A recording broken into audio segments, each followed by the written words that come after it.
it's really shocking to me how many times I will go to review a store and there are broken links of either images not loading, the collection isn't linking right, the add to cart button doesn't work.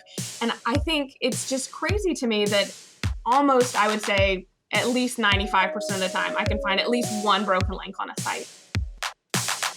You're listening to Ecomonics, a Debutify podcast, your resource for one-of-a-kind insights into the world of e-commerce and business in the modern age. This is Joseph.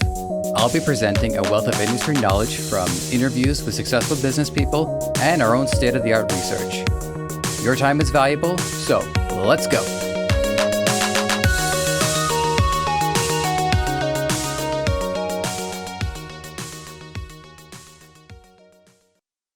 Elle McCann of Curious Themes joins us today to shed some backstory on the development of the web through the perspective of a web developer. We discuss the importance of quality design and aesthetics, something Debutify is equipped to help you out with, by the way. We also take some time to discuss the importance of wellness in this episode, as Elle had previously experienced burnout, something no one here is immune to.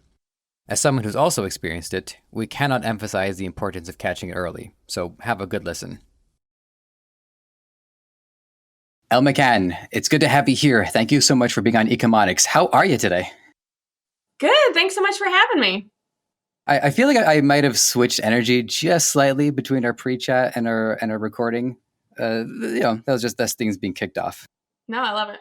Excellent. So first question I've got for you, it's the most important question. It's the kickoff question. Our listeners are meeting you for the first time, so tell them, who are you and what do you do? Yeah, so I am a web developer and I've been listed as a Shopify expert for over 8 years now. I specifically do a lot of educational content about Shopify and e-commerce in general. I love e-commerce overall, but Shopify is definitely my go-to platform. So I do a lot of different training and just overall content around the Shopify platform. Because Debutify is a Shopify template, we don't really put much energy into looking at the other templates, but have you dabbled in the other platforms at all? Have you had any major takeaways or any experiences, like what makes them so different? Yeah, so I actually first got started, my degree is in web development, and it's really kind of random, but I started my very first business was a wedding invitation business because I love hand illustrations. And at that point, this was like 11 years ago. Mm-hmm.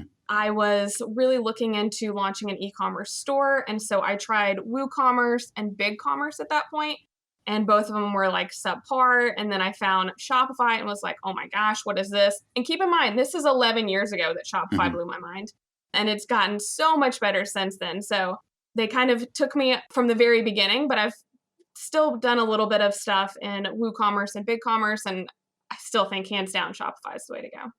Fair enough. I mean, we certainly feel the same way about that. Although, I mean, you never know in the future. Maybe we'll make templates for the other ones. But as far as we know, it hasn't been brought up yet. So let's make sure that there's a full scope of your work, just so our listeners know everything you get up to, at least as far as the e-commerce space goes. You provide one-on-one service to other Shopify sellers, which has netted you the Shopify Experts title and partnership. Your YouTube page, which you mentioned, online courses, store reviews. I also found a store creation guide. Did I miss anything there? No, that's a lot of it. I don't really do a ton of one-on-one work anymore just because I've really kind of wanted to reach as many entrepreneurs as possible. And there's definitely a time limit with one-on-one work. So I've kind of pivoted a little bit more in the past year, 2 years to more education through YouTube and online courses. But no, you've pretty much covered it all. I have noticed that. I don't think there's been really any exceptions so far, but everybody that I've asked to do the one-on-ones, they find that it's hard to scale because it's so much effort put into one person. And yeah, you are making a significant difference to them, but versus that same amount of energy put into a course or a series that you can help hundreds, if not thousands of people, there is a pretty significant difference in returns. One guest, she tried to maximize value by going on trips so that at least she can go to their physical location, see something new, have a new experience. Oh, cool. So yeah, people try their best to get the most value out of it, but I definitely understand there are limitations to it. Yeah, for sure. So your brand, Curious Themes. Yes. Where did that idea come from? So I actually originally started creating WordPress themes. And so I sold different WordPress themes that I created. This was a good 10, 11 years ago.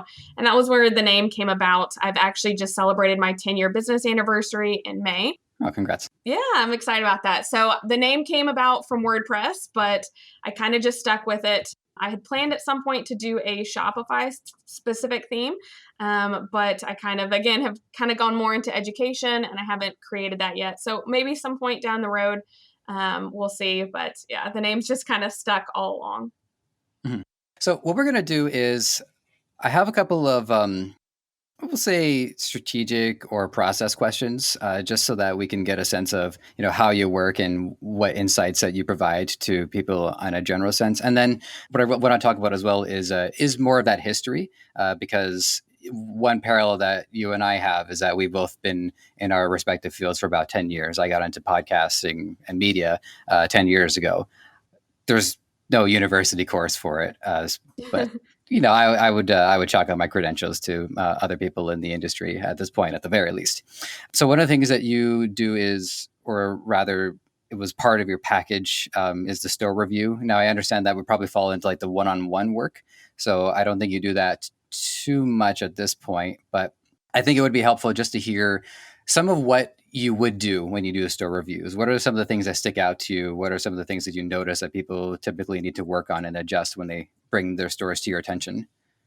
Yeah, so I actually do a lot still of store reviews and consultations because I find that that's kind of the thing that I get questions about the most is, okay, I've Mhm. launched my store, but I'm not really getting the sales that I expected. Like, what's wrong? Where's the disconnect? Is it with the paid advertising? Is it with the traffic? Is it with the store itself? And sometimes it's a mix of all of that. But it's really shocking to me how many times I will go to review a store and there are broken links of either images not loading, the collection isn't linking right, the add to cart button doesn't work. And I think it's just crazy to me that almost, I would say, at least 95% of the time, I can find at least one broken link on a site. So I would say my biggest takeaway for people is to, before you hit launch and push that out there or connect your domain, just go through your site and click on every single thing. Like, make sure your images are in the right places and that they load. It's going to take some time, but it's worth it. And you're not going to frustrate people.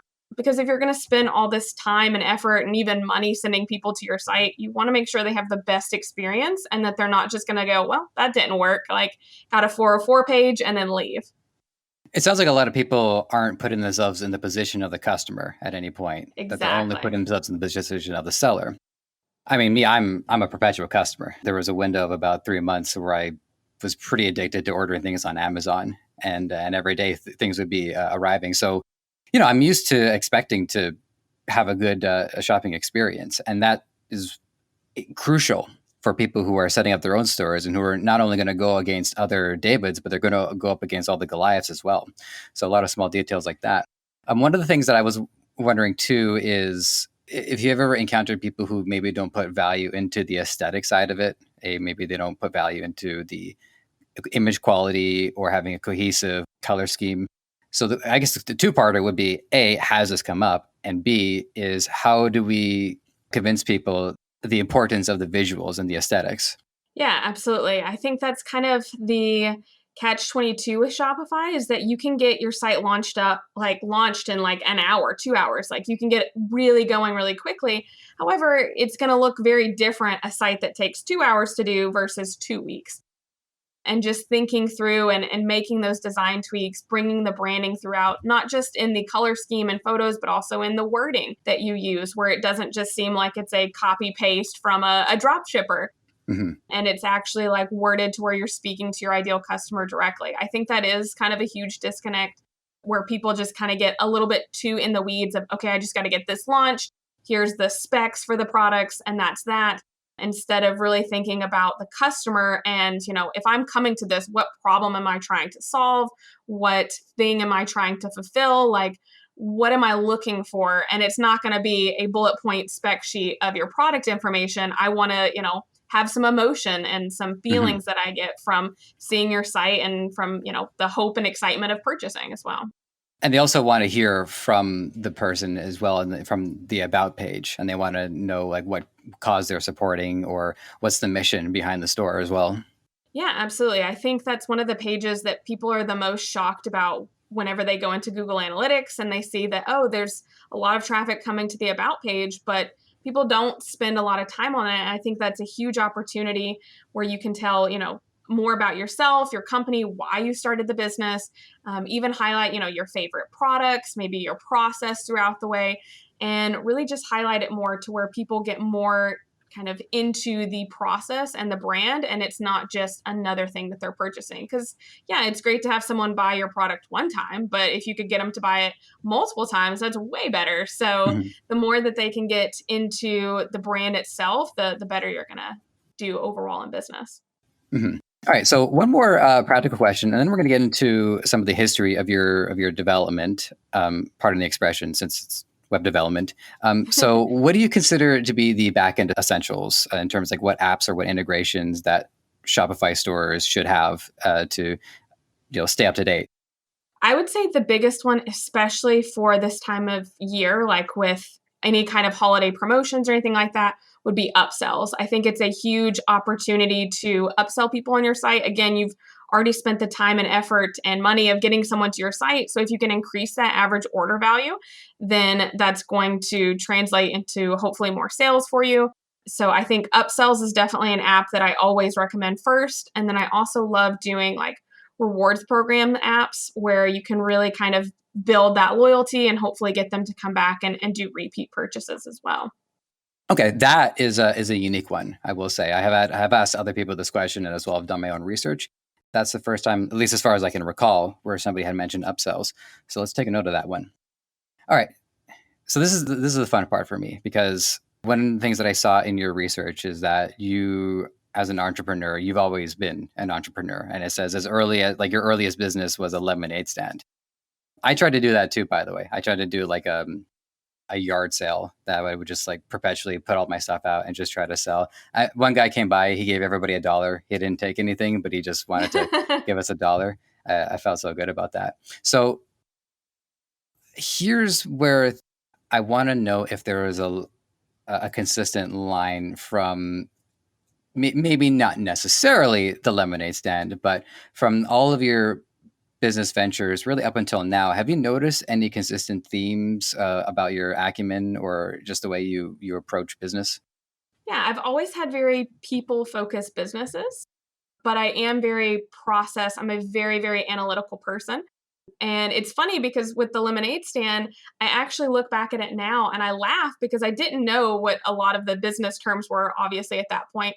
But I was doing a lot of what I do now in the lemonade stand. So I would totally like squeeze, it was fresh squeezed lemonade. So I would squeeze the lemons right in front of people so they could see that it was fresh squeezed. I was telling them the process, showing them everything. And then I would also do upsells and I would sell them, I would have fresh baked cookies. Why not add a cookie to it? And I had no idea. I was just trying to make money and I was crushing at the lemonade stand. Like I would have my sister and friends come over because they wanted extra money.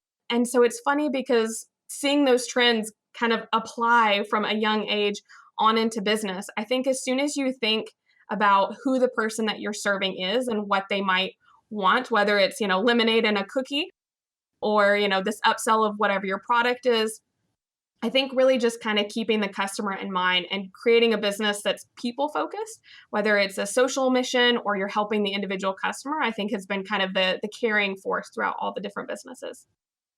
And what happened after the lemonade stand? So what were some of the other things that you attempted probably up until you got into web design? Yeah, so I did the lemonade stand for I live in Tennessee, so we have pretty Mhm. warm weather throughout the year. So I did that for I would say like elementary through middle school. I did that for a while. And then I've always been kind of an artist at heart, so I used to do portraits. In high school, I would draw people's portraits. Then I went into wedding invitations and now my current business, which is web design. So when you got into web design, this was, let's see, I was 20 years old. So yeah, it was about ten years ago. I'm 30 now. And I'm trying to put myself back into like what was the overall feel of the marketplace as to whether or not people saw that this was something that they can turn into a career? Because I know there was like a dot-com burst in the 2000s. Everybody was putting money into these, and with the exception of like Amazon and I think IBM, most companies, they didn't get past that dot-com burst. So suffice it to say, there was a lot of uncertainty in the market, but you jumped into it. So at that time, what did you think was going to happen? Did you see that this could turn into a career? Did it start as like a side hustle? You also went to school for it, so that's important to note too, that they were teaching it in class. But I'd like to hear more about the history of what was going on at that time. Yeah, so I graduated college in 2010 and the huge recession hit in 2008, 2009. So I was coming out to a really not so good job market, especially for more creative fields. It was kind of rough. So I knew from the beginning that I wanted to always have my own business. And so I kind of used that as a kind of jumping off point at going to businesses specifically that were local, like restaurants, things like that, and pitching to them of this is how you can bring in more business. And it definitely was a harder sell because at that point, even in 2010, people didn't understand the importance of even just having a basic website with your menu and your contact information on there. So it was a little bit harder of a sell, but I think especially as the years have gone on with e-commerce and the platforms have gotten as robust as they are now, I think it's really set it up to, it was kind of shocking with everything happening in 2020 of how many Mhm. businesses still weren't online in 2020. And we're just like, oh, I guess I finally need to create an e-commerce store now at this point. So it's kind of interesting that it's taken so long for some people to realize it. But I think overall the times are changing and people realize that now. But yeah, it's been an interesting journey, especially graduating into a not so pleasant workforce and seeing how that's come about just in almost 10 years later having another recession. Yeah, yeah. Uh, well, I mean, I guess I'm lucky in the position that I'm in because I was working remotely before another one of these hit. But I do feel for a lot of these businesses, especially in the restaurant industry, Yeah. where they have to adapt into food service deliveries, food delivery services, excuse me, such as Uber and Diner Dash and all of those, just so that they can continue to have a connection to their customers. And here's the other observation that I picked up listening to what you're saying. So first, we talked to say we'll just use the restaurant industry as our frame of reference, and you're telling them that this is going to give them an important, maybe an advantage. This is something really important for them to do, but other restaurants weren't doing it. So it was for them, it was an opportunity for them to stand out and to have a little bit of a better line of communication to their potential customers. And then over the course of 10 years, it had become standard to the point now where if somebody isn't doing it, they're actually missing out. It's not an option anymore. It's like now it's basically a requirement. So the bar has been raised for everybody over that time. Yeah, absolutely. I think that same thing is happening now where I, for one, definitely thought it was going to take 14 days before we can start going to restaurants again. And I was off by a lot. And so Same. now we're going to have to, we're going to be dealing with that again. And so now that adaptation is coming back. We're now, well, listen, if you're not on these delivery services, you're probably going to have to shutter. Yeah. Well, I think if anything, I mean, 2020 has been a hard year for a lot of different people, especially entrepreneurs as well. But I think it's really taught people, whether you have your own business or not, about how you just have to be flexible and kind of pivot and almost even think about different income streams. And I think that's what's so great about e-commerce is because, yeah, you could have a 9 to 5 job and then you could also have an e-commerce store as a side hustle so that you're kind of padding yourself a little bit. I know whenever COVID was first hitting here in the States, I was watching wall to wall news coverage, which is not healthy. Don't recommend it. But I Hmm. was just like, oh my gosh, like everything's going to go under. Like no one's going to have money to purchase from, e-commerce stores and businesses are going to go out. And I just instantly kind of went to a worst case scenario. And after a couple of days, it was like, okay, how do we pivot? Like, how do we, set things up in business? I definitely pivoted a lot more to YouTube at that point and was getting a lot more consistent with my YouTube content because I saw the need of, okay, there's a lot more people that are at home now going, what do I do? And that's where, they have time. Like, let me show you how to do this with, video. So I think if anything, 2020 is going to teach the lesson of you really just have to be flexible and think about different ways that you can make money. I agree with that. And then I think too, each individual person can review themselves as an asset, because even if somebody might not be able to continue running their restaurant, if they're adept at food, they can always do their online course. They can always do their own YouTube videos. So Yeah. it's been an opportunity, and other people have talked about this too, is that yes, there's negatives, but there are positives too. So it is an opportunity for people to turn to the internet as the all-encompassing resource that it truly is, and just figure out what can I do and how can the internet help me with that. Yeah, absolutely.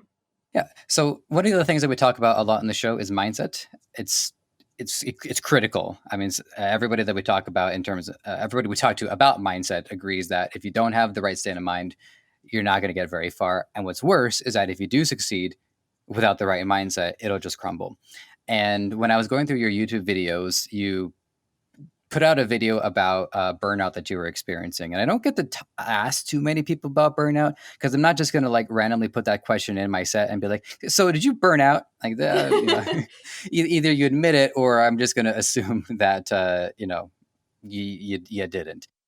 But you put yourself out there, and it's been about 4 months since that video. So let's do our listeners a favor and just talk about that experience, like why you hit burnout, what maybe if there was warning signs, and then how you've gotten over it and the position that you're in today. Yeah, absolutely. And I'm so glad that you asked this, because I think mental health, especially for entrepreneurs, is so important to talk about. So this was actually my second burnout, which is, I guess, good in a 10-year career. But overall, entrepreneurship has some really high highs and some really low lows. And you do have to kind of ride the roller coaster a little bit. But there Mm-hmm. are warning signs, like you mentioned, that you can kind of prepare for. So this burnout was specifically related to I re-recorded both of my online courses. And for whatever reason, I thought I was Superwoman and could record and edit all these courses by myself. It was 120 videos, each ranging from 5 minutes to 15 minutes. And I did it in about a 6-week time, on top of recording my 2 videos a week for YouTube. So it was just, I don't know why I decided to do it like that. Looking back now, I would have definitely spaced it out a lot more. But I just put way too much on myself. And that was definitely the cause for the burnout. But I'm glad that, so whenever I had my first burnout was, let's see, like 6 years back. Mm-hmm. And I was working 90-hour weeks. I was doing a lot more one-on-one work then. And I just kept going. I worked 80 to 90-hour weeks for about 2 years straight. So I just way burned out. And thankfully this time around, I had learned the lesson of you've got to take a break, like whenever you're having too much going on, and step back and go, you know what, this isn't worth it. I have to stop. Thankfully, my husband nicely reminded me to take a break as well. But yeah, I think that's something that you have to really think about. I think, at least for me, I get really excited with a new project or a video that I'm working on, and I'll just want to like get it done now. And I'm so excited. I can't wait to work on it. But really stepping back and going, okay, are these timelines that I have imposed on myself realistic? Can I actually do this? What am I going to give up? And I think for me, I understand a lot better now that by saying yes to something, I'm saying no to something else. Mm-hmm. So for that 6 weeks, I said yes to recording all of my course videos again, but I also said no to sleeping, to exercise, to eating properly, to hanging out with my husband and dogs and friends. Like, Mm-hmm. I said no to way too many things that it just put me in a place where there's no way I couldn't have not burned out, honestly. I'd like to ask you about the sensation in particular, even if it gets down to like what chemicals you think were at their peak, because I want to make sure that if anybody, and I assume that a lot of our listeners are younger and they're looking to get into the industry, so they might not have like experienced anything like that. Do you recall any of the particular, like, say, like you wake up in the morning and how it really made you feel in the most pragmatic sense? Honestly, it was severe depression. Like, I couldn't get Hmm. out of bed. Like, I would wake up and just be like, "No, I'm not getting up. Like, I'm going to lay here, and I don't ever plan on getting out of this bed." I, lost my desire to eat, all that kind of stuff. So I definitely feel like I could relate it the most to depression. But the moment that it happened for me, I actually have video proof of it. I did not share that, but I was sitting in front, like, my YouTube lights were on, everything was set up, camera was going, and I kind of fumbled over a sentence. And then all of a sudden, I just lost it and just started like crying like crazy and was like, whoa, what is happening? And that was kind of this sensation of, I feel like almost I was trying to keep everything together. I messed up one little thing. And then it was just like, nope, Just no more. I flooded can't out. do Yeah. this anymore. Yeah.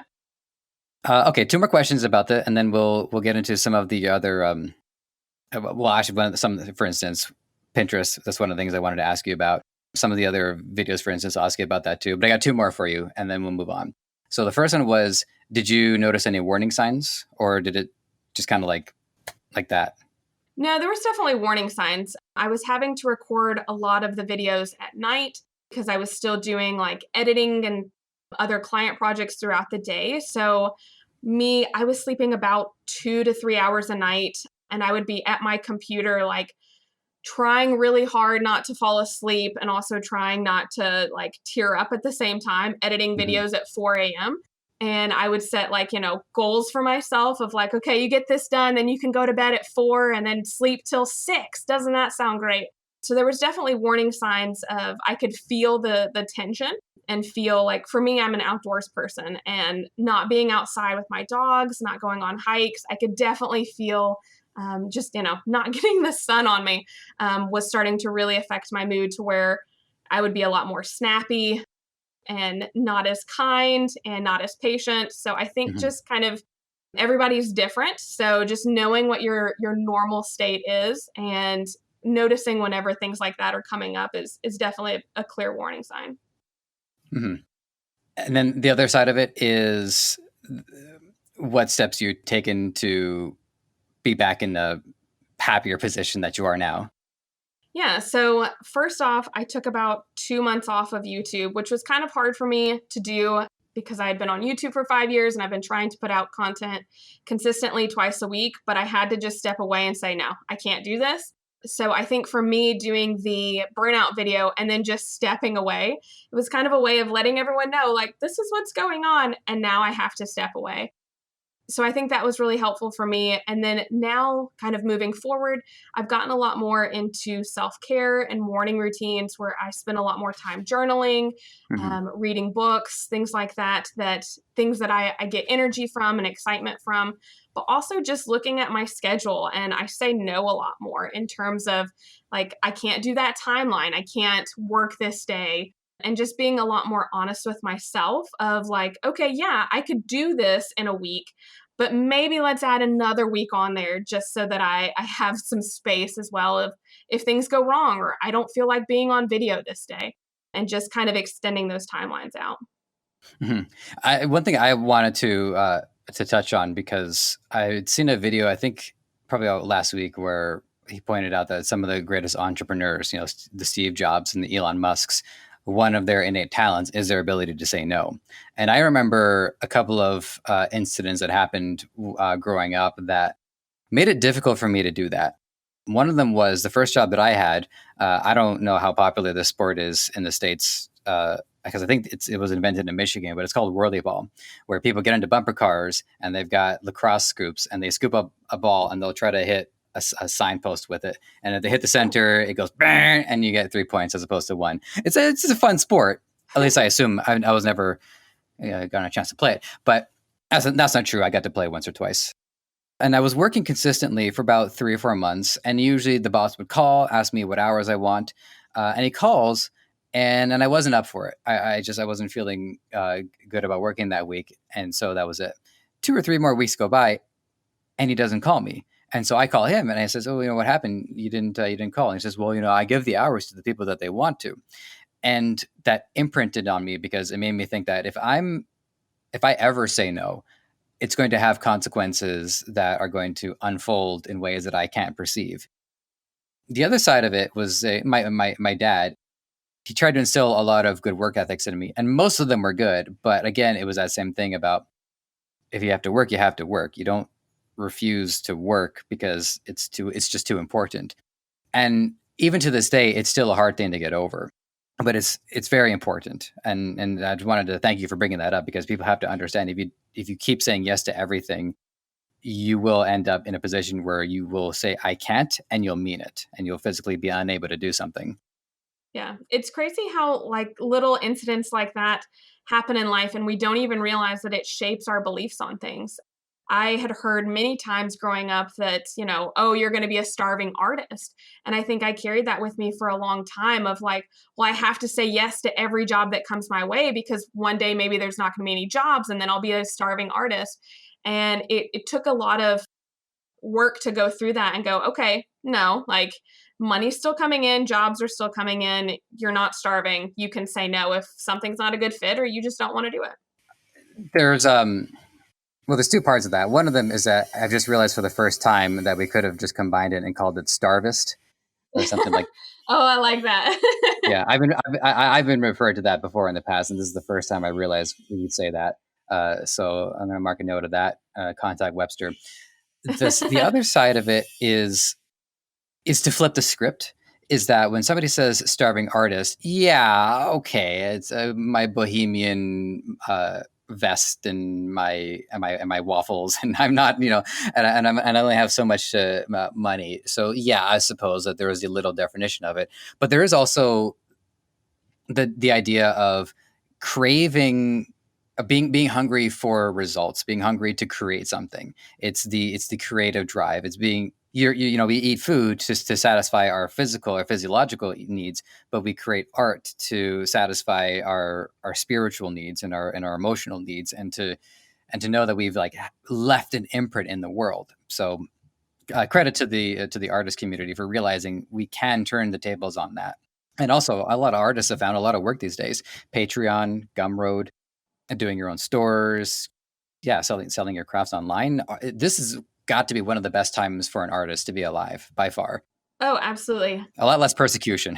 Yeah, I watch so many different YouTube channels that are artists that are just, all over the place of what kind of art styles they have. And they have huge followings on YouTube and then they have their own merch and they're Mhm. selling custom pieces. And it's like, wow, this is really a cool time to be alive and to be part of where you can really just put anything that you're passionate about and just put it out there. And there is definitely a community that's gonna go, hey, I really like this. Like, thanks for sharing.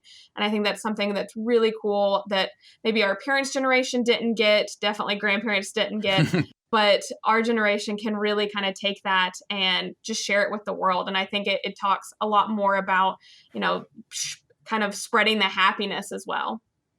Mhm. Yeah, I mean, we'll switch gears, but I just want to point out one other thing. Is just my parents, it meant a lot to them to work and for me to have a job, and I think they inherited that fearfulness from their grandparents because they were alive during one of the largest, most devastating conflicts known to man, at least to date. And so you ever hear that Maslow's hierarchy of motivation? How like people start off and they just need to get their food, and then their safety, their security, and then it goes higher into social, emotional self actualization. I think society collectively has had to undergo that hierarchy of motivation. Right now, we've had to take a step back because now we're actually stuck in safety and security. But over the course of our development, our parents they inherited that feeling of not being secure, and I think they tried to impart that onto our generation about you have to make sure that you're working and that you have to take care of yourself. And I think dad, I didn't never have to actually leave this house. We own Yeah. this property. So I think our generation, we kind of mastered. I would say we mastered the social side of it because of social media, to the point of excess, and we are moving towards self actualization where people are going to find what they can do to have influence on other people. And since we've been talking about artists so much, I think this is as good a time as any to transition into Pinterest, which I know you've talked about. I've listened to other interviews you've done. Pinterest doesn't get brought up too much on this show. The only other guest we've had, chronologically speaking, was Mark Chapon.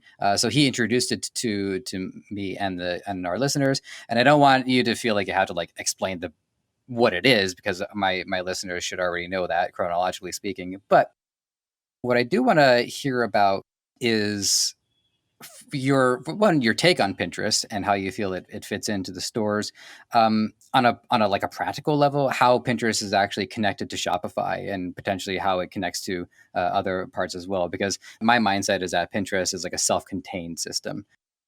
Yeah, so I love talking Pinterest. Excellent.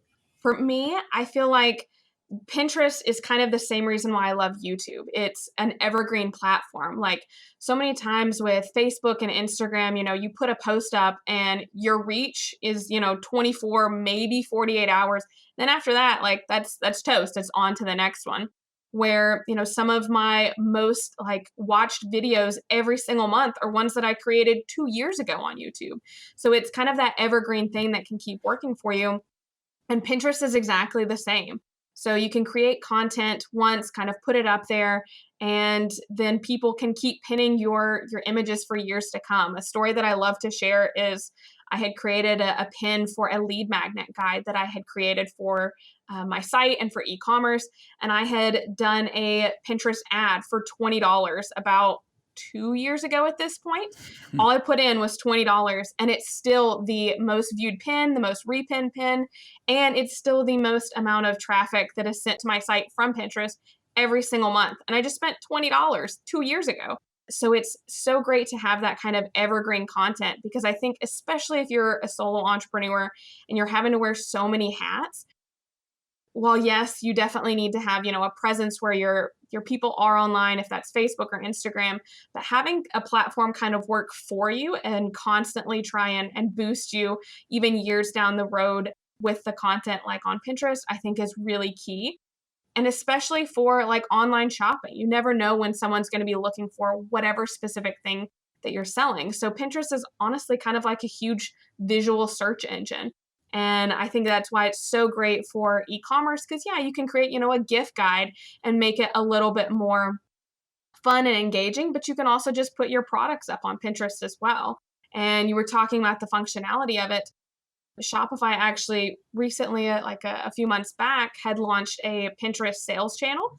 So it's for shops that are in the US and Canada, but it really easily connects in with your Pinterest business account. So it sets up the tags for you and it starts adding your catalog into Pinterest. So it's really easy to get started. I think they even have like $100 ad credit.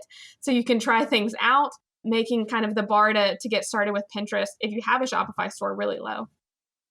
Okay, so as you're describing this to me, one of the things that I would just want to hop onto Pinterest real quick, because one thing I don't know is if the advertisements are on the same playing field as, say, just like regular images that somebody would post, because usually there is some separation between, even like Google search results, they will tell you which are the ad results versus which ones are the organic results, which of course can also be adjusted in their own ways. But I'm on Pinterest right now and I'm just looking through, and everything just like on like the home page looks like it's a pin. So oh, there we go. I see one.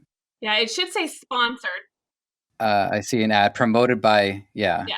Yeah. So it looks like they're treating the ads with this almost the same reverence that they treat the images themselves, where you can see the promotions underneath the image.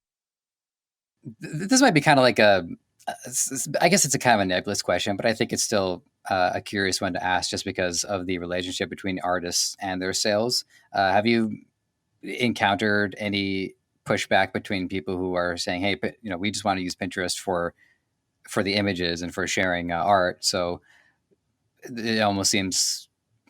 I'm trying to think of a better word than sacrilege, but I guess I'll just go with that, sacrilege, for the ads to now be on the same space. Do you know what I mean? Has anything on that along those lines come across your radar?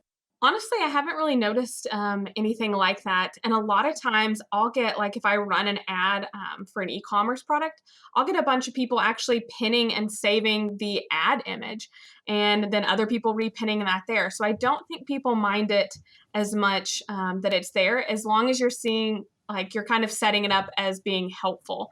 I see. So I think that's kind of one of the things to think about. And I'll tell my clients, like, yes, it is kind of nice to do like, a product image to put it up there, but it's also nice to do things like gift guides or like, if you're selling baby products, 5 must have items for new moms, and creating kind of an image like that where people are, yeah, it may be still sponsored in a paid ad. And once you go to the site, it's your products, but you're being really helpful too. And I think that's how people use Pinterest the most. It's kind of like cataloging different ideas and, grouping things together. So anytime that you can add value to people and make things even easier for them, I really don't think that people mind and go, oh, well, I'm not going to save this or click on this just because it's an Hmm. ad. I think it's more about the value that you're bringing to them. Hmm. Yeah, and just to test it too, I clicked on, say, an advertisement for Wix, and yeah, it just takes you directly to Wix. I clicked on an advertisement for Mazda, and it goes directly to them. And so that was one of the things that I wanted to know too, which I just discovered for myself. So listeners, one thing to note is that the line between the ad it's a very straight funnel from the ad to the advertiser's website. So that's good. So you said that one of the ads, it was $20 and it's managed to last year after year after year. So with that in mind, what can ad creators and copywriters do to give their advertisements that kind of long-term lasting power? Yeah, so for Pinterest, I definitely recommend, first off, you need to think that if you're going to do advertising on Pinterest, it's a lot more of a slow burn than like Facebook, Instagram. Facebook, Instagram, you can see within like, 24 hours, is this ad going to work? Is it not? Pinterest, you need a couple weeks. Hmm. I typically, what I'll do if I'm creating a guide or something like that I'm going to turn into an ad, I will create, let's say, 5 different templates so that I have different copy that I'm using, different images, different text stylization, different sizes, things like that, to where I'm kind of varying it up a little bit. And then I'll just pin all of those pins organically onto their appropriate board and really see what kind of just takes off organically first of what people are clicking on the most. And then once I kind of get a little bit of reach and information after about 2 weeks, then I'll turn one or a couple of them onto a paid ad and just put like 10, $20, let that run for another 2 weeks, see what happens. And then after that, once I know, okay, this is really doing well, that's when I'll start increasing the budget there. So it is a lot more of a slow process, but keep in mind that it's going to last longer overall. So you can, then at some point turn the ad off and it'll still keep going years after, and people will pin it and it still continues on. And you just don't get that with, Facebook and things like that for advertising. So what is it exactly about the Pinterest algorithm that keeps these things running? Is it like if it continues to generate interest, then it continues to show on these new feeds? So let's just say, for instance, you do an ad for a blender, and I'm looking at blenders. The organic activity is what's keeping it still relevant in the earlier search results. Is that right?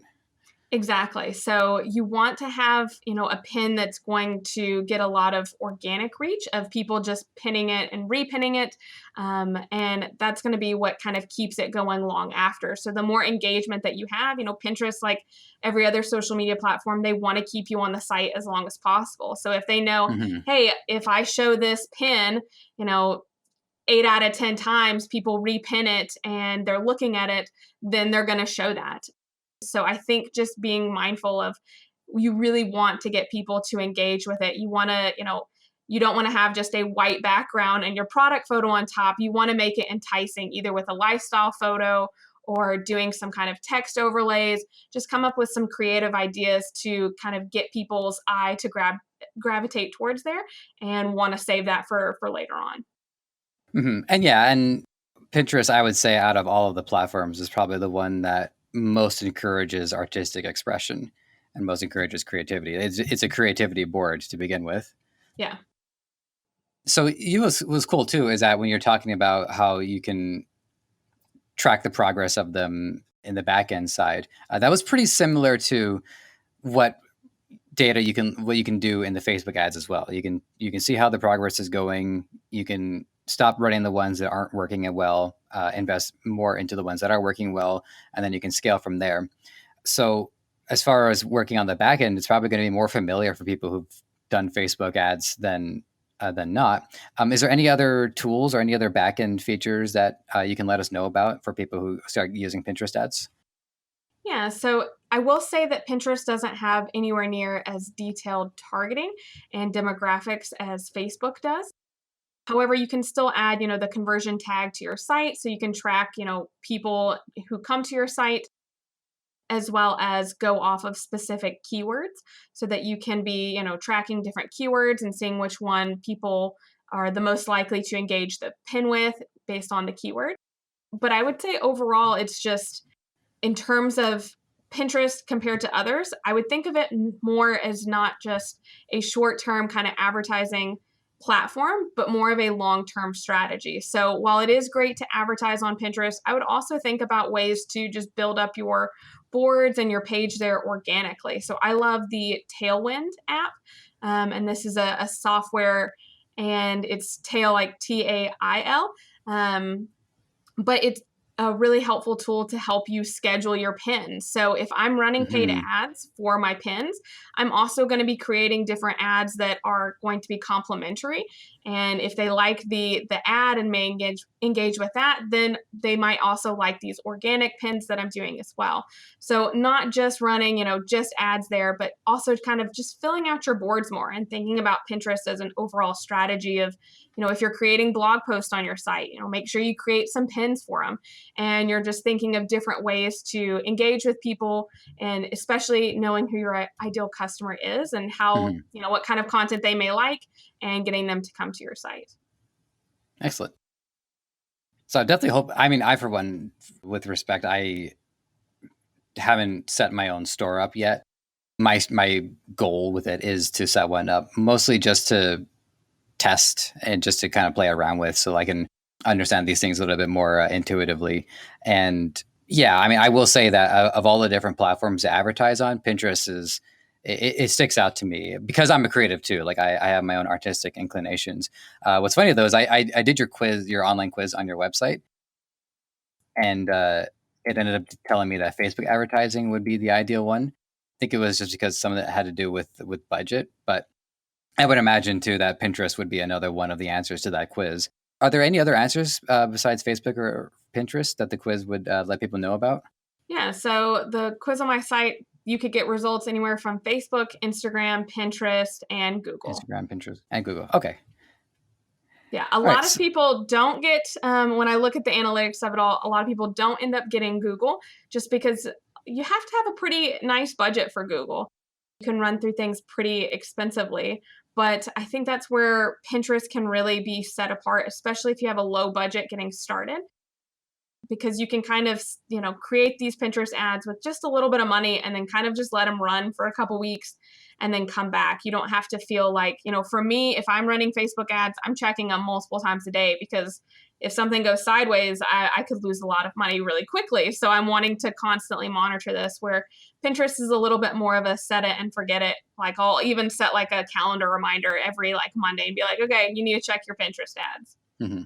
One assumption that I make about our listeners is that most will probably be drop shippers or will try drop shipping. And a lot of the time, a lot of the drop shippers that I've talked to, they use it as a base for a while, but then they move on. Some still commit to it, but even those ones in large part have considered where they want to go after this. Because I don't think people want to be like drop shippers for the rest of their lives. They tend to do other agencies. And so there's one contention that I can see, which is that in drop shipping operations, a lot of them might not really be intended to have longevity to them. Sometimes it's a seasonal thing, for instance, and so they set a Yeah. store up for 6 months and then they let it go. So I can see how Pinterest might not be the ideal fit, because you want the longer the ad is on Pinterest, the more you get out of it. So I do want to hear your opinion on dropshipping, and I know you did a video on it, but I didn't see that video. If you're a fan of it, if you're not a fan of it, whatever your opinion is, don't worry. We get lots of different opinions from all over. So I do want to hear your take on it and how you feel it fits into the e-commerce space. Yeah, so I'm a fan of dropshipping. I think it's a great way to test products, test ideal customers, and really kind of get your feet wet, get started. I think ultimately the goal is, if you find a good product, or a niche that you're in, you kind of want to switch to more manufacturing so that you can or you can reduce your cost and make a little bit more profit margin and have more control of the process. But I think you're right. Like, for if you're just looking at it for doing, a store for 6 months, then yeah, probably Pinterest wouldn't be the best, just because it takes longer to advertise and you're going to get a lot quicker of a flood of traffic from Facebook and Instagram, as well as, you can turn the ads off and that be that. Where once you turn the Pinterest ads off, like, that's fine, but it can still keep getting repinned and people are going to go to your site hopefully later on and be like, oh, the site's not here anymore. Right.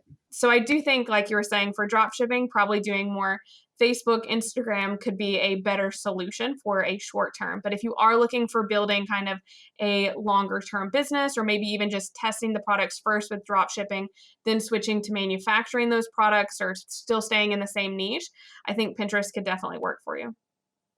And I know one of the things that you prioritize is when people are designing their websites, the brand has to be quality and it has to gain people's trust. And I think that's an issue with dropshipping, because the incentive is to, in a lot of the cases, like if you hear about, oh, these are the winning products for Halloween, so you gotta get on that before Halloween is over. So in your mind, how does a dropshipper square the relationship between a quality brand that can gain people's trust with the inherent risk of selling a product that, frankly, they might not even see it for themselves at any point? Well, I think that's one of the things that I recommend that they do, is that they actually order a sample. There's been many times where I've thought that a product looked great online and was looking at potentially selling this in one of my own stores.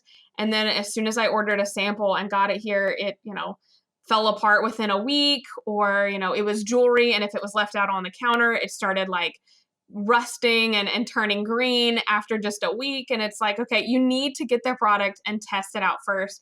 I get that sometimes things are a little more seasonal and you're trying to get something done in a certain time period, but you're just going to end up getting people upset with you or getting chargebacks Hmm. if you don't have a quality product. So I do recommend that you get some kind of a sample and do some kind of testing period throughout. If it's a necklace that you're doing, like, wear the necklace in the shower, see what it looks like once it gets wet and it sits out on the counter. Like, am I going to get a flood of emails in a week of people being really upset because they don't, put it in a airtight bag or something like that? I think that's an important part, to just make sure that, yes, you're trying to capitalize on certain time periods, but that you're still making sure that you focus on quality and the overall brand experience. Because, if something comes in the mail and it's just in a bag and it doesn't have any kind of messaging inside or even your logo, I definitely sometimes will forget what I've ordered. And I'm like, wait, what is this?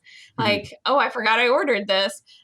So having anything like that where it's going to be, I always say, like, make it seem like it's a present in the mail, like, where you're excited, you open it and you're like, oh my gosh, I'm so excited. Like, I do a lot of subscription boxes for random things like hair care and stuff like that. And the hair care company I use, they always send stickers. And it's like, I never use the stickers, but I get excited. And I open the note and it says, my name on the card and things like that. So any kind of little touches, I think, can go a long way of how you can build a brand and build that more sustainably long term, and just focus on the quality as well. And that's something that I certainly would want to think about for my own prospects, however far into the future they may be, which is setting up a brand, setting up a general niche store so that when these seasons roll around, I don't have to go through the process of setting up a brand and building familiarity with it. I would already have the store ready to go, and then I would cycle product in and out. So that's kind of like what came to my mind hearing what you're describing. But frankly, I haven't seen anyone in that regard talk about that. So that's something that I'm going to want to look into. We're getting close to wrapping up. There's a couple of other things that I just want to get your take on. And by the way, for people curious, to a lot of these are things that I had learned checking out Elle's videos. So there is a lot more on the YouTube that will expand on even the things that we talk about here. This one blew my mind. The the loaning payability app. It's an app, right? Okay. Yeah. For listeners not familiar with I was really taken aback by this, because Shopify stores could qualify for up to $250,000 in funding. Now, maybe you've worked with clients who've qualified, but what do people even do with that kind of money on a Shopify store? Well, a lot of times it's really based off of what your goal is of what you're doing. So they're not going to just give you 250K just to do advertising. A lot of times it's more Mm-hmm. building out infrastructure, ordering more inventory, hiring up team members, maybe some advertising costs, but a lot more times it's more about the infrastructure overall. So I think for that, it's more just making sure that you have a plan of, okay, maybe even there of, okay, showing that you have a drop shipping product that you have been selling really well, and now you're looking for manufacturing and you're going to be manufacturing it in house, but now you need these special tooling equipment, things like that that cost additional money. So getting a loan for that, but showing that you have the track record of the sales already for it. Yeah, okay, that makes sense, because depending on your margins, there's only so much equity that you can earn from it to then make those next jumps into manufacturing. Yeah. Okay, that clears that up. All right, I got two more, and then we're going to do our wrap up for you. So the next one I want to get your take on is print on demand. I haven't really talked to anybody about this. This is something that my girlfriend and I we've talked about doing before, because well, I'm an artist and she's a much better artist, and what's exciting about it. This was something that we were doing before I even joined Debutify. Is that we would, well, I say we, but it was mostly her, draw images, mostly of a corgi, and put it up on Redbubble and Zazzle to try to sell it to those markets. I don't necessarily think our listeners will go on to Redbubble. They can if they want to, but how would you say people can get print on demand set up for their Shopify stores, and like what can they get out of it?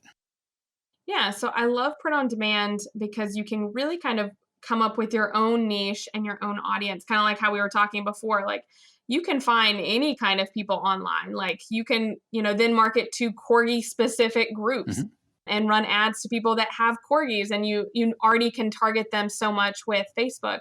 So you can create any kind of image that you like, and then through print on demand, you don't have to be part of the process. You can create the design once, and then your job is to just send the right audience to your site. But what's great, I think, about these print on demand apps like Printful and Printify is that you can add it easily into your Shopify store and then create the products from there of just uploading the design, setting up the product, and then they take care of the rest, which Hmm. is also, of course, really nice, but they're still going to be on your site. So you still can have, you're not sending them to Redbubble where you're not able to track things as well. You're still able to have, your Facebook pixel and then target audiences based off which products they viewed specifically, or do dynamic ads, and you're building that brand loyalty as well. So I think it's a great way to really test different things, and especially when you're kind of getting started, to see, okay, the corgi design is a big hit, it's the biggest seller on a mug, people don't like it as much on a towel, things like that. And so you can really test things out and kind of get to know your audience a little bit more, especially before potentially then maybe you go, okay, this is a huge seller, I want to start manufacturing this myself. Now you know exactly which product to manufacture, so you don't have 1,000 corgi towels in your garage that you can't get rid of. I might be an outlier, but I think I would love a corgi towel. Oh, I would Yeah, love a yeah, corgi towel. Like I yeah, said that, and I was like, maybe not towel. I would yeah, love a towel. yeah. It could, maybe the mugs won't take, but point stipulated. This is actually like a personal curiosity, because one of my like pet projects that I've had in the back of my mind is to make a specific like a yearly agenda. I've been using yearly agendas for 7 years now, and I've already got my 2021, and I've already started writing some dates into it because my buddy's wedding, fingers crossed, is coming up in May. I say fingers crossed for reasons that are obvious to anybody listening to this in 2020, 2021. But what I wanted to design one in specific, do you know of any print on demand applications or services where they give you that kind of flexibility, where you can actually like put a product together to that degree? Not for planners. There's definitely a lot for like journals, but for planners themselves, I think you might have to go with more of a printing company and maybe do a small run print of that. I'm not really familiar with any planners, but that would be a cool one to do for sure. Okay, thanks for that. It's been nagging away at me for some time now, so I just want to get it out of my system. All right. I got one more that I want to get your take on, and then we'll give you a chance to wrap this up, which is reward programs. So this is another one that we've talked about. Now, I've done some reading up on reward programs, and not naming names, but the person was going off on how people would end up having a stack of like 12 to 15 cards where, buy a coffees, get one free. And I, for one, being a bubble tea fanatic, I have a bubble tea card. Quick story. I go to the tea shop and I buy 2 teas, and she stamps it once, and I look at her and I say, well, I bought 2 teas. Is it per purchase or is it per tea? She says, well, it's per purchase. So I said, why don't I just buy one? And then I'll just come out and I'll just come back in and buy the other. And she gives me a blank stare. I'm like, yes, yeah, okay. Give me my second stamp. Yeah. She won that battle, by the way. But oh, no. So with reward programs is how do people integrate this in a way that's effective? And seeing as how this is all done online, we're not really sending reward cards to people, but what can people do to reward their audience? Yeah, so one of my favorite rewards program apps that I always recommend is called smile.io, and they give points. It's kind of like you can set up different point structures for different things. So like you spend $1, you get 1 point. You follow us on Facebook or Instagram, you get 50 points. It's your birthday, you get 200 points. You can set up different things like that. But they have great incentives for, not only for every purchase, but let's say you come back and you leave a review. If you write a review of the product, you can get 50 points. If you write a review and add a photo, then you get 100 points. And you can, because, as a shop owner, having that social proof is really helpful. So it's a great way to incentivize people and almost kind of gamify it a little bit. Mm-hmm. I love how you can also, with their program, change the name to match your branding. So for example, I have one client that sells jewelry, and so hers, instead of points, is called gems. So you can get 50 gems. I have another client that sells bath products, and theirs is called tub tokens. And so you can kind of bring that branding throughout, and then even, have it in your email series that you're talking about of, okay, this week only get 2-for-1 tub tokens, things like that, to where you still have something that you can be actively emailing people about where you're not frustrating them, but you still have something to talk about, and it's still all bringing your branding throughout. That right there sticks out to me. That's amazing. I know I wouldn't have thought to make a currency in specific. I have a friend he's on Twitch, and he calls himself the Potato King, and his currency is like mini potatoes. I was trying to pitch him on taters. He didn't take it. All right. Well, that has been an hour, and it has been chock full of great insights. A lot of stuff that I'm going to be taking away personally. So for that, I thank you. I really do. So our final question is just a wrap up. So if you want to let people know where they can reach out to engage with you, I highly recommend your YouTube video, not just the one video. No, I highly recommend your YouTube channel. I learned a lot of it. I expect I will probably be checking in some more videos out afterwards. And the other side of it too is if you have any words of wisdom that you just want to impart on our listeners, you're more than welcome to share that with us. So the floor is yours once more. Awesome. Yeah. So if you would like to learn more, you can go to my website, curiousthemes.com, or my YouTube channel is just Curious Themes on YouTube. And I have a lot of different Shopify specific tutorials there, as well as overall e-commerce stuff and entrepreneurship, where I kind of share a little bit more behind the scenes of my entrepreneurship journey. And I'm kind of peeling back the curtains over the next few months, as well as just showing more behind the scenes of what it really takes to build an e-commerce store and the mindset, day-to-day operations of that as well. And I would say my biggest takeaway for any entrepreneur, or if you're just getting started and you're thinking about entrepreneurship, something that's taken me about 10 years to really kind of wrap my head around, and I still have a note on my desk, but it says, I strive for progress, not perfection. And so just keep in mind that I had seen, I think it was in the book Atomic Habits, but it was about, every day you kind of get a vote for the kind of person you want to be. So if some days you show up and you don't really want to, do, your side hustle or whatever it is, that's okay. You have 365 days in a year. So as long as you do more then over, the halfway point, then you're kind of voting for yourself as an entrepreneur, and make sure that you're striving for progress along the way instead of just trying to show up and be a perfect human being and a perfect entrepreneur every single day, because that's just not going to happen. And you're going to burn out, and you're going to, decide that it's not worth it. So just kind of think about it as, it's a long con being an entrepreneur. And the more you can hang in there and just make sure that you're working on little things every single day to push yourself and your business forward, I think that's something to really keep in mind. When I was doing my research for you, I had opened up my Pinterest account for the first time in probably about 6 or 7 years. I just hadn't touched it.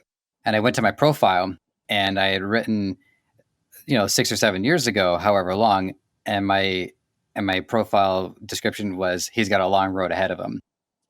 And I did not think I was going to be where I am today. So when we say a long road, you're not going to be able to see everything that's coming at you, but you can do everything you can to be ready for it when you get to that point. So now my new subtitle is just, hey there, have a good one. Nice. Yeah, I think it's something that, even 2020, I thought January, I had all these crazy plans, and then they quickly got thrown out the window come like March, April. So I think that's something that you have to realize, is to be flexible. Like whenever I first started my business 10 years ago, I didn't even watch YouTube. Like I had no idea that I was going to start a YouTube channel, and that would be a sole focus of my business. And, 10 years later, like, oh, okay, like that's interesting. So I think just, seeing also what you gravitate towards the most. I kind of found that, at first I did a lot of blogging, and I found that I didn't really enjoy blogging as much, but I love turning on a camera and talking to the camera. Mm-hmm. So I think just kind of knowing that it's a process, and just see what you're interested in. Like some things are not going to work, and that's totally fine. Like now you've learned that you don't really like this, or this didn't work, and you can move on to something else. Well said. All right, Elle McCann, thank you once more for your time. You've been great. Yeah, thank you so much for having me. I've greatly enjoyed this. It's been a pleasure. All right, listeners, thank you as well for checking us out, and we will catch you next time. You might have found this show on any number of platforms: Apple Podcasts, Spotify, Google Play, Stitcher, or right here on Debutify. Whatever the case, if you enjoyed this content and want to help us thrive, please take a few moments to leave a review on Apple Podcasts or wherever you think is best. We also want to hear from you, so whether you think you'd be a good guest or want to weigh in on anything related to our show, you can email podcast@debutify.com or connect with us on Facebook, Twitter, Instagram, and TikTok. Finally, this podcast is created by the passionate team at Debutify. If you're ready to take the plunge into e-commerce or are looking to up your game, head over to Debutify.com and see how it can change your life and the lives of many through what you do next.